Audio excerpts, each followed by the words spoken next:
one of the other things that you said before, which I think really resonated as well, is the idea that when you have somebody who you're unloading your problems of the organization and big, existential problems and why the organization is unique to tackle it, and not like, we're the winner, but rather this is the challenge of the day and we're uniquely suited to fix it. I find that exercise to be valuable, not even on a big scale, but even on a like what's going on in your world right now, like what you're like this month, right? Like what are we dealing with right now?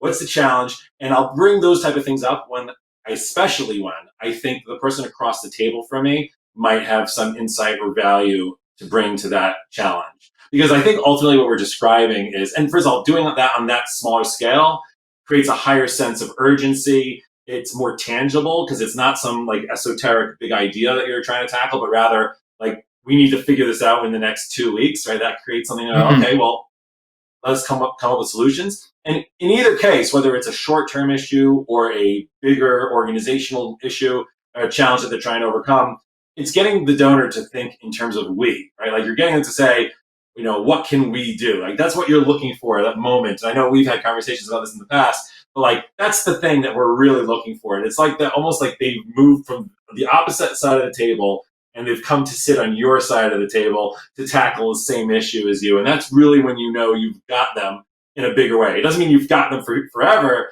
It means that you're doing something correct in getting them to be a problem solver.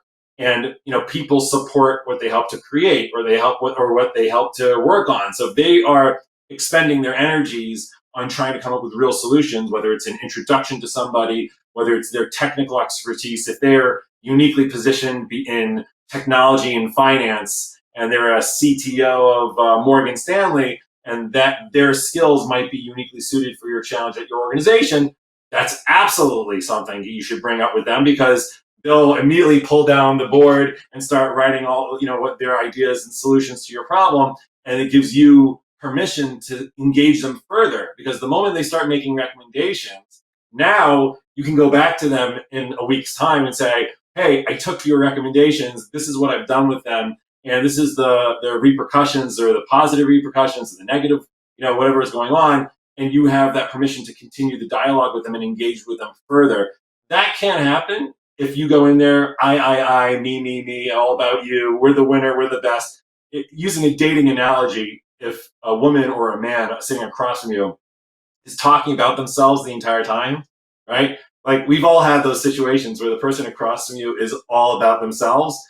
There's no bigger turnoff, right? The conversation is basically dead in the water. You have no interest to engage with them further, and you're just trying to find a way to get out of that conversation. So that's incredibly important. Even for a fundraiser who's super excited about the mission and loves what they do, you kind of need to check yourself and say, okay, I may love what I have to offer. I may think I'm the greatest thing since sliced bread, but I need to frame the conversation in a way that it's not about me, but it's about the problem and how we can solve that problem together. I think that's really, really fantastic. And I think it's really, really great insight.